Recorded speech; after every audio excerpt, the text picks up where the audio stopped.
आप हमारी प्रशंसा गा रहे हैं। इतना जरूर है महाराज, मेरे यहाँ जो आता है और जो मांगता है मैं दे, कोई चीज नहीं है, बिल्कुल खाली आता हूं। हाँ, कुंजी लगाम के अलावा और कोई चीज नहीं है। विश्वामित्र बोले तो क्या हुआ, कुंजी लगाम ही दे दो, फिर घर चल के दे देना, हम तो बड़े संतोषी साधु हैं, बाद में ले लेंगे। ज्यादा नहीं चाहिए, साधु भूखो भाव को धन को भूखो ना है, महात्मा को धन की क्या जरूरत है। हरिश्चंद्र एक छोटी सी चिंता है मुझे, तो ब्राह्मण ने कही कुछ अधिक नहीं और थोड़ा सा दान चुकाया।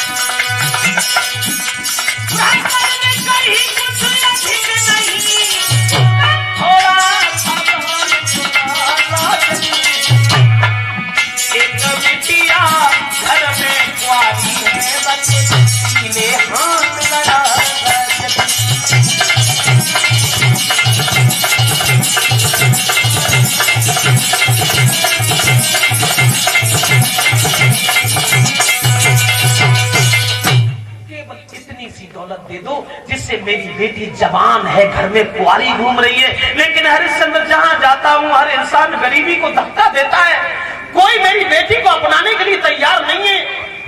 केवल इतनी सी दौलत दे दो जिससे मेरी बेटी की शादी हो जाए। कुंजी लगाम बता रहे हो हरिश्चंद्र, धन्य है प्रसंग के लाल, धन्य है। ये कुंजी लगाम पहले दे दो, फिर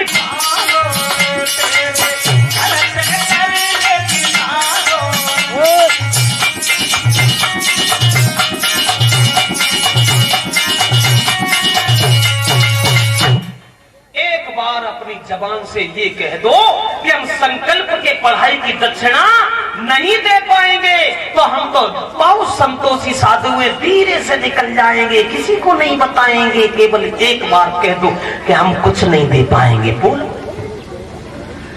हरिश्चंद्र बोले क्षमा कीजिए महाराज, मेरी स्त्री उनमें से नहीं है जिनमें आप गिनती कर बैठे।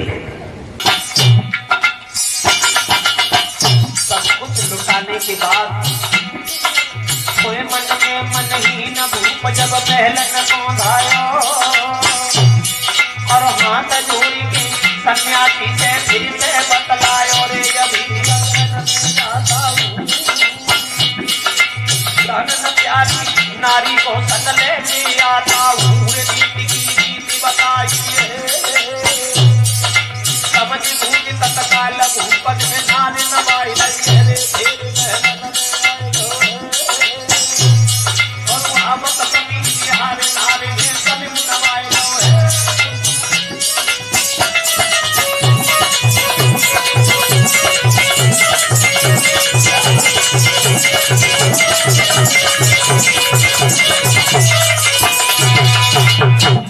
पहुंच गई अपने आंगन में। पत्नी अपने पति का बड़ा सम्मान करती है और सुंदर सा आसन डाल करके पति को बैठा लेती है। पति को उदास निहार करके पत्नी प्रश्न करती है, क्या हुआ? आज से पहले इतना सुस्त इतना उदास मैंने तुम्हें कभी नहीं देखा महाराज, बोलो ना क्या हो गया? तुम इतने सुस्त, अरे इतने सुस्त हो।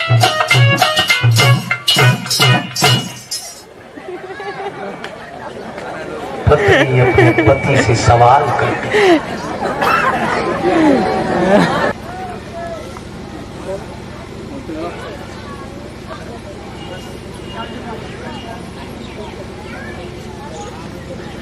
आइए आगे बढ़े।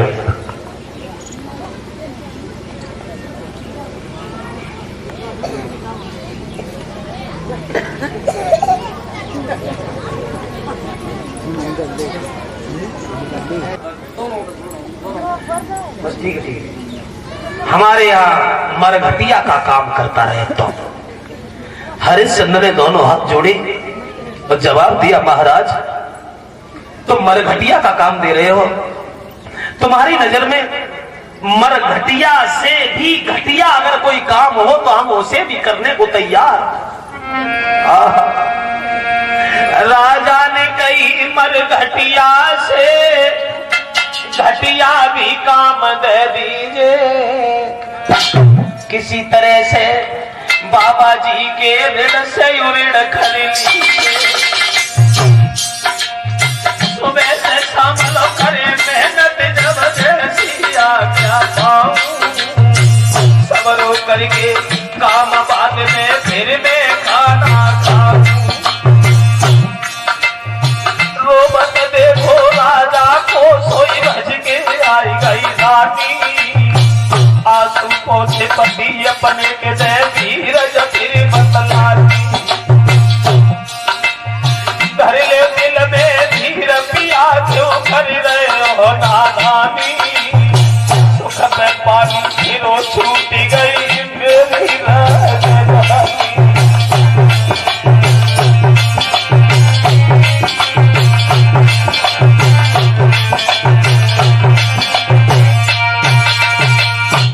हरिश्चंद्र जब रोने लगे और उस मेहतर से कहने लगे, भैया तुम्हारी नजर में कोई मरघटिया से भी नीचा काम हो तो वो मुझे बता देना, लेकिन मुझे खरीद लीजिए।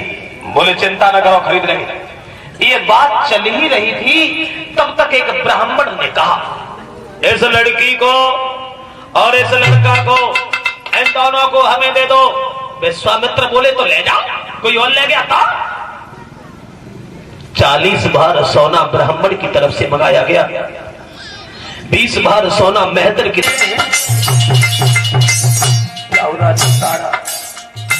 इंसान हर कदम उठा लेता है, मगर अपनी अर्धांगिनी को, अपनी पत्नी को कभी बेच नहीं पाता। आज हमने वो किया जैसे कोई नहीं कर सकता। जाओ, क्या रहना, सुखी रहना। तुम जहाँ रहो सुखी रहो, याद हमारी होना।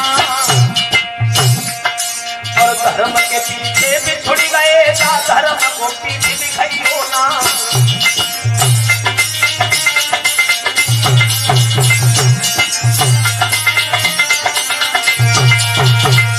जाइए रानी तारा, मैं बड़ा निर्दयी निकला जो मैंने तुम्हें बेच डाला। जहाँ रहो वहां सुखी रहना। और उसके बाद जो ये वचन सुने, तारा रोने लगी और एकदम ब्राह्मण विश्वामित्र से बोली है, महाराज अगर तुम हमें बेचने लाए हो तो इस तरीका से मुझे मत बेचो। जिस तरह मछली बिना पानी के जिंदा नहीं रहती, पतिव्रता स्त्री बिना पति के दर्शन के जिंदा नहीं रहती, मैं बिना पति के दर्शन के जी नहीं पाऊंगी। हम तीनों प्राणियों को कहीं एक जगह भेज दीजिए, कहीं एक जगह भेज दीजिए, मैं जी नहीं पाऊंगी। विश्वामित्र बोले तो किसने कहा कि जियो? मरी जा, मरी जा। संकल्प के पढ़ाई की दक्षिणा मिल गई, जिंदा रहो, मरी जाओ, हमें कोई मतलब नहीं है, ले जाओ इन्हें, हम तो गए। मेहतर के साथ हरिश्चंद्र, ब्राह्मण के साथ रानी तारा और रोहितास चल देते हैं। एक दूसरे की ओर मुड़ मुड़ करके देख लेते हैं, लेकिन साहस नहीं हुआ, हिम्मत नहीं हुई जो अपने दिल की बात किसी से कहता। जब काफी दूरी पर निकल गए, पत्नी से नहीं रुका गया, पत्नी